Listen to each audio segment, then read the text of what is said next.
Most people do glute bridges with terrible form and they are not using their glutes like they want to. In this video, I'm gonna show you how you can feel your glutes like you never have before. Overwhelming majority of the time, I see people do glute bridges with really inefficient form, and this is really limiting how much they actually activate their glutes. So what I commonly see is that as people go up, they arch through their back, trying to get their hips up as high as they can, and they also don't feel the right contacts within their feet, and also their knees go too far out. All of these things are limiting how much you can genuinely use your glutes in the way that you want to get the most out of this glute bridge. So what we're gonna do is have Carlos go all the way down here. We're gonna start from just the setup, and then we're gonna show you how to actually execute a proper glute bridge. To maximize the effectiveness of a glute bridge, we wanna first make sure our setup is ideal. So what we're gonna do is make sure we're laying on the ground in this position, and we have our chin pointed up towards the ceiling. Our hands are out by our sides a little bit, but the most important thing is the foot contacts, because the foot is what we're pushing through the ground with, and in order to properly extend our hips, which is lifting up our hips, we need to push through a specific part of the ground because that's what our glutes were meant to do. So what we're gonna do is feel the base of the big toe, where the ball of the foot is, and the inside heel in particular. But we're gonna do that without losing the outside fifth toe right here where the ball of the foot is as well. So we have 3 total points of contact. We're going to focus on the inner 2 right there on both sides. Our feet are in line with our knees, which are in line with our hips. And we have around this much knee bend, but you can play around with it. You can pull your heels a little closer if you want, whatever's comfortable for you, but generally around here is what we're looking for. Now what he's gonna do is he's going to feel those points of contact on the ground, and he is going to push through them as he has the intention to lift his vertebrae off of the ground one at a time. It's almost like he's a piece of Velcro being pulled off of the ground. And at some point, he's going to feel like if he goes up any higher, he is going to need to start to arch his back.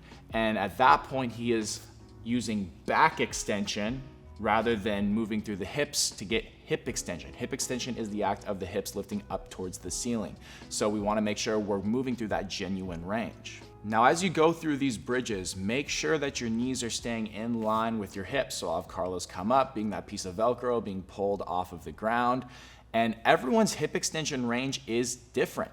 So Carlos might be done here, someone else might be done a little bit lower, other people a little bit higher, but I promise you there's no point in going up any higher to where you're just going to flare your ribs and arch your back, because at that point you're literally just using your low back rather than your glutes. And this hip extension range will improve over time if you're doing it properly. That's what's cool about doing the way we're talking about in this video, is that this will genuinely help you improve your hip extension range.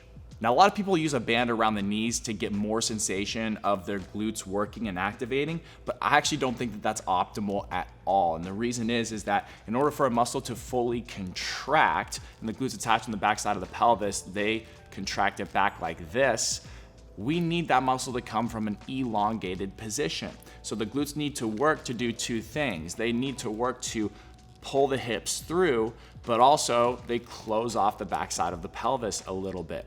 So we need the glutes to come from a position like this. But if a band is around the knees and we're constantly pushing our knees out, then we're not actually going to be able to get that stretch on the muscle. And that's what's key for really getting those glutes to work, because by far the primary function of your big butt muscle, the glute max, is to extend your hip.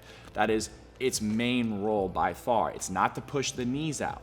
So it's more important we get a stretch to full contraction as we extend the hip rather than just shoving the knees out. So something I actually recommend if you're having a hard time keeping your knees in line with your feet and also those proper foot contacts of the inside of the feet, place a foam roller in between your thighs and just passively hold it there. Don't squeeze it. Just use that as a placeholder so that way you can find more of the inside edge of your foot there. And now Carlos will do the same exact thing here. So he'll make sure that his low back is flat and he's going to push through those foot contacts, going up and being that piece of Velcro being pulled off, stopping at that end range. And Carlos feels his glutes working there. Yeah. Yep. And then he can just go through reps of that. If you want a more comprehensive program that will not only help you better activate your glutes, but also improve your mobility and how you feel and move on a daily basis, check out my beginner body restoration program. It's designed for anyone to be able to do, and it requires minimal time and equipment every day. So if you want to learn more, check it out down below in the description. The great news is these same principles carry over to other exercises like a hip thrust. So as Carlos goes up, he's pushing through the inside edge and he's only going up as far as he can before those ribs flare. And that would be him using his low back at that point. So for Carlos, that's about his end range of hip extension. Finding the inside heel on the base of the big toe, yes, he should feel his glutes cooking in this. And as he comes down, he's moving as one unit. Perfect. Thank you guys for watching. If you enjoyed the video, please like and subscribe, and I'll see you next time.